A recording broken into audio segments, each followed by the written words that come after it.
Good morning mga kasari-sari. Kamusta po kayo? Kamusta ang inyong negosyo dyan? Sana lahat tayo ay pasulong. So ngayon nakikita nyo si Ate Tintin. Relax na relax si Ate Tintin ngayon. Ngayon ay Friday. O, diba? Wala masyadong mga estudyante kasi nakapasok na.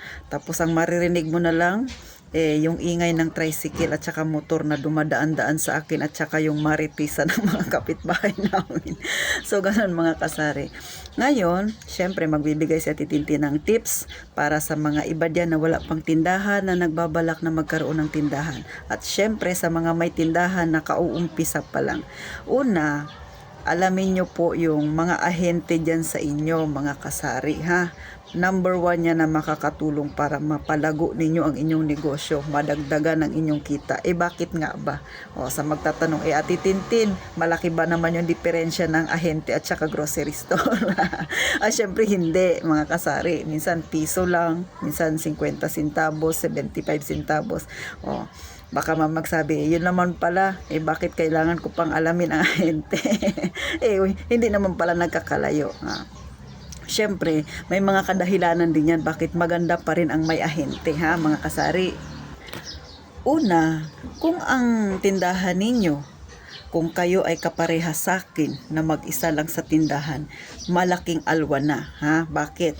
Una, ha, syempre hindi ka na magsasara ng tindahan mo kapag mamimili ka kasi si ahente na ang lalapit sa'yo. Pangalawa, makakasave ka ng pamasahe. Yung ipapamasahe mo, idagdag mo na lang pambili ng iyong paninda. Pangatlo, makakasave ka ng oras. Bakit? Kasi pag hindi ka nagsara, syempre, i-open mo yung tindahan mo, marami pang bibili sa'yo. Kasi kung nagsara ka, syempre, wala kang benta. Tapos ikaw ay mag-aantay ka lang kay ahente. Samantalang kung pupunta ka ng grocery, magsasara ka, wala kang benta. Tapos yung oras mo, doon mo gugugulin sa pupuntahan mong grocery store.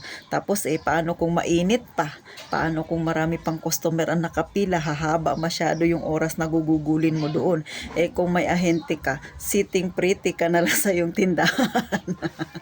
Diba? Hindi ka pa na-stress, mga kasari.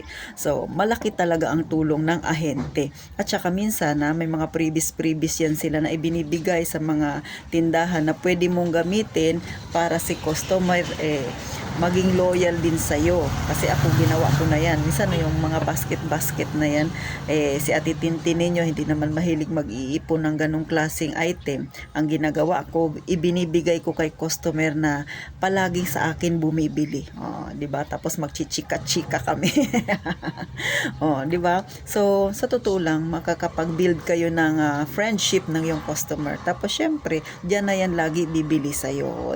Yan naman yung gusto natin para tayo ay magkaroon ng maraming benta.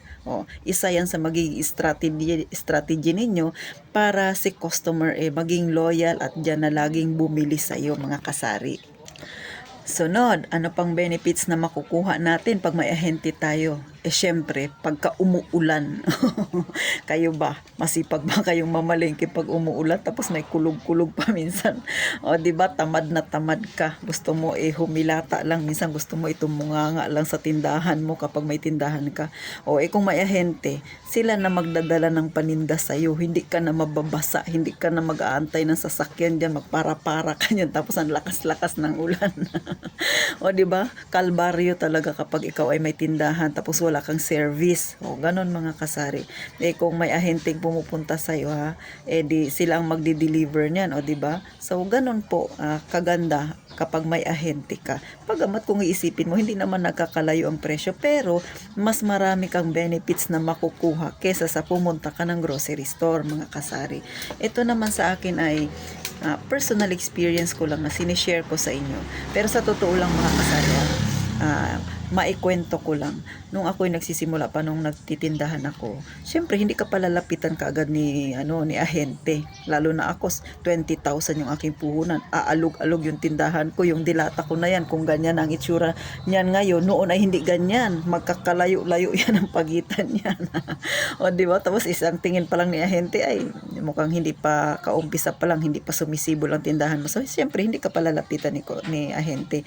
Pero nung mga ilang buwan na akong nagtitinda, nakita niya na yumayabong ng aking tindahan. O, di lalapit na si ahente, lumapit na si ahente sa akin. So, doon na nagsimula. Siguro nung mga unang buwan, mga ilang buwan pa bago ako nagkaroon ng ahente, ang ahente pa lang na mga napumansin sa akin, mga dalawa pa lang sila. Kasi nga hindi pa kagandahan yung aking tindahan. Pero habang tumatagal ka sa pagtitinda, ayan na, pumupunta na sila sa iyo, di ba? Tapos nakikita niya na medyo maganda nang yung tindahan, so nag-o-offer na sila. Ganun mga kasari. Minsan binibiro ko pa nga yung ahente na, baka pwede naman utang, ganun. Dati daw nagpapautang naman sila kasi lang medyo hindi kagandahan yung naging experience nila, kaya ngayon panay cash to cash na sila. So sa akin naman ay biro ko lang din yun. Pero di ba maganda sana yung ganun, yung parang nagiiwan lang sila ng paninda sa'yo kasi wala kang kapuhu-puhunan tapos kumikita ka. Okay sana yun. Pero syempre ganun talaga ang negosyo. Nakaka-experience sila minsan ng hindi maganda kaya nagiging mahigpit din sila. Parang tayo rin, di ba? Nakaka-experience tayo ng mga utang-utang na yan kaya nagiging mahigpit tayo. So yun ang kagandahan mga kasari ng meron kang ahente, talagang maalwa ka.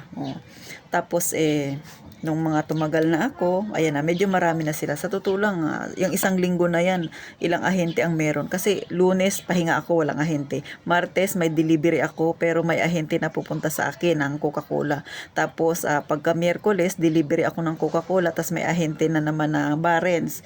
Tapos, pagka Huwebes, delivery ng Barens, tapos ahente na naman ng Asmi.